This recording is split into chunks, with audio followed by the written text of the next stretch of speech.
안녕하세요. 2025년 요양보호사 자격시험 대비해서 1장 요양보호 대상자 이해 먼저 시작할게요. 페이지 16페이지를 보면 노인에 대한 보상이 있는데 경제적 보상이라는 것은 말 그대로 돈으로 보상을 해주는 거예요. 경제적, 교통시설, 지하철이나 버스에서 노인에 대해서 할인을 해주거나 공짜를 해주거나 공원, 박물관이 있고 여기서 중요한 것은 제도적 보상과 정치적 보상을 구별을 할 줄 아는 게 중요합니다. 예를 들어서 시험 문제는 어버이날이다, 노인의 날이다. 이런 것은 노인에 대해서 어떤 보상이 해당하는가라는 문제로 나올 수 있어요. 제도적 보상이라는 것은 말 그대로 사회보장제도가 있잖아요. 국민연금, 국민건강보험을 들 수도 있고 노인복지관 경로당이 있습니다. 정치적 보상은 어린이날, 노인의 날이 있고 네 번째로 지적, 정신적 문화유산의 전수에서는 정책자문, 기록물 등록이 있는데 이건 그냥 편하게 그냥 듣고 이해하면 돼요. 정책자문에서는 청년 귀농 정책이 있는데 청년들이 귀농을 하기 위해서 주변에 있는 어르신들에게 자문을 구하는 걸 얘기하고 기록물 등록 같은 거는 어떤 할머니들이 전통적으로 옛날 방식으로 내려져 오는 음식물에 대해서 어떤 국가적으로 기록물을 써가지고 책으로 만들거나 아니면 어떤 도서관이나 홈페이지 이런 것들의 기록물을 보존하는 이런 것들을 얘기합니다. 페이지 19페이지를 보면 19페이지에서 21페이지를 보면 노년기의 특성 첫 번째로 신체적 특성에서 세포의 노화 뼈 근육 위축이 되고 키가 줄어들고 피하 지방이 감소해요. 면역 능력의 저하와 회복 능력이 저하해요. 면역 능력의 저하와 회복 능력이 저하 이 두 가지는 구별할 줄 아셔야 합니다. 면역 능력의 저하는 예를 들어서 내가 감기에 걸렸어요. 내 몸 안에 감기 세포가 잠재되어 있는데 면역 능력이 떨어졌어요. 이러면 난 감기에 걸리면서 몸이 급격하게 안 좋아지는 걸 얘기하고 회복 능력의 저하라는 것은 말 그대로 내가 어떤 수술을 받았을 때 회복할 수 있는 능력이 떨어지기 때문에 다른 2차, 3차의 합병증이 발생할 수 있는 걸 얘기합니다. 잔존 능력의 저하, 남아있고 존재하는 능력이 저하됩니다. 비가역적 진행, 노화로 인해서 비가역적으로 진행합니다. 두 번째 심리적 특성으로는 노인은 우울성이 증가해요. 불면증, 잠을 못 잡니다. 우울증 증가로 오히려 잠을 많이 잔다? 아니에요. 잠을 못 자요. 식욕 부진, 체중 감소, 기억력이 떨어지고 내향성의 증가가 되고 조심스러워지고 의존성이 증가됩니다. 노인은 경직성이 증가가 되어 융통성이 없고 변화 싫어하고 도전하는 걸 싫어합니다. 생애에 대한 회고, 내 생애에 대해서 나는 이런 인생을 살아왔구나 라고 돌이켜보는 걸 얘기해요. 친근한 사물에 대해서 애착심을 남기고 유산을 남기려는 경향이 있습니다. 19페이지에서 23페이지를 보면 세 번째로 사회적 특성으로는 역할 상실, 은퇴로 인해서 역할이 상실되게 되고 경제적으로 빈곤하고 유대감이 상실되고 사회적 관계가 위축됩니다. 생애 주기와의 특성에서 에릭슨.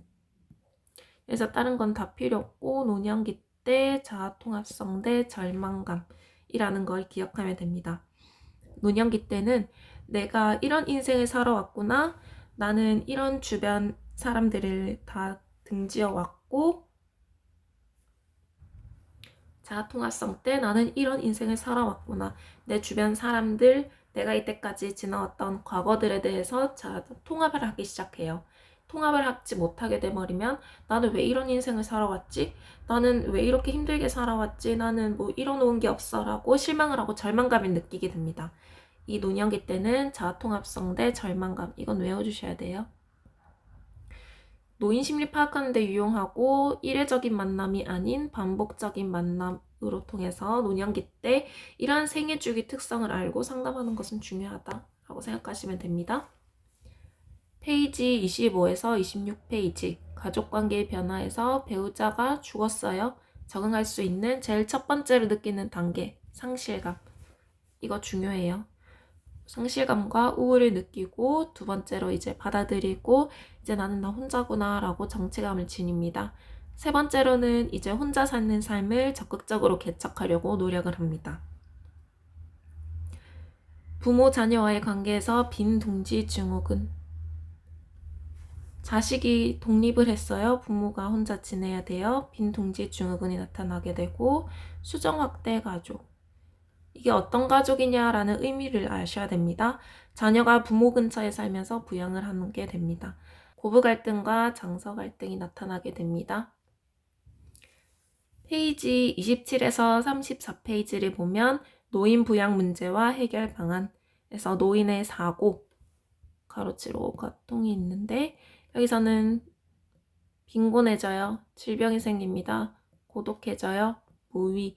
이게 어떤 단어인지 헷갈릴 수도 있는데 위치를 상실했다라고 보면 돼요. 내 역할이 상실했다.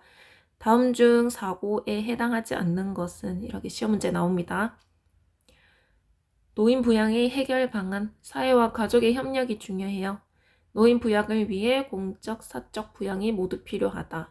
여기서 말하는 공적 부양이라는 것은 말 그대로 노인 복지 서비스, 노인 장기 요양보험 제도와 같은 걸 얘기하고, 사적 부양이라는 것은 말 그대로 노인의 가족들이 직접 부양하는 걸 얘기하죠.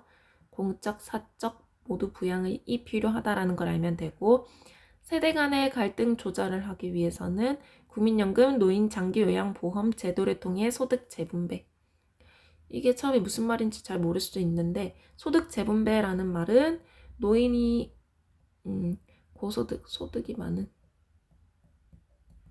소득이 많은 사람들은 보험료를 많이 내요. 젊은이들도 보험료를 냅니다. 노인에게 서비스를 제공해요. 라는 것은 얘기하고, 소득이 많은 사람들은 돈을 많이 내고 소득이 적은 사람들은 돈을 적게 냅니다. 이런 식으로 소득 재분배를 통해서 세대 간의 갈등 조절이 필요하다라는 걸 말하고, 세대 간의 상호 존중, 의사소통, 상호작용으로 세대를 통합시킨다 라고 생각하시면 돼요. 그 다음에 돌봄 인력이라는 것은 공식적, 비공식적 돌봄 인력이 있는데, 공식적 여기서 섞여서 나올 수 있거든요. 그래서 공식적 인력 중에서 뭐 예를 들어서 사회복지사, 간호사, 배우자와 같은 돌봄 인력을 통해서 노인 부양 문제를 해결한다, 이런 식으로 나올 수 있어요. 공식적 사회복지사, 간호사, 요양보호사를 얘기하고, 비공식적은 배우자, 자녀, 이웃들을 얘기하면 됩니다. 돌보는 대상자를 만났을 때 단계가 있어요. 이건 그냥 알고 지나가면 돼요. 첫 번째, 저 왔어요 라고 만남을 준비합니다. 두 번째로 상대방과 친구가 되는 거예요. 오늘 날씨 어떻더라, 오늘 뭐 어떻더라, 이런 식으로 상대방과 친구가 되는 거고, 세 번째로 이제 상대방과 기분 좋게랑 라포 영상을 합니다. 네 번째로 좋은 점을 기억하게끔 머리에 심어줘요. 다섯 번째, 우리 다음에 언제 봐요 라고 재회를 약속합니다. 이제 노인 부양을 하기 위해서는 강제로 하면 안 돼요. 억제돼 안 돼요. 부적절한 케어, 겨드랑이를 잡고 올린다? 안 돼요. 아파요. 느리더라도 부축이 안 되고 혼자서 스스로 할 수 있는 힘을 길러주는 게 가장 중요합니다. 그것도 기억해 주셔야 돼요. 자, 이상으로 오늘 요양보호 대상자 이해에 대해서 마칠게요.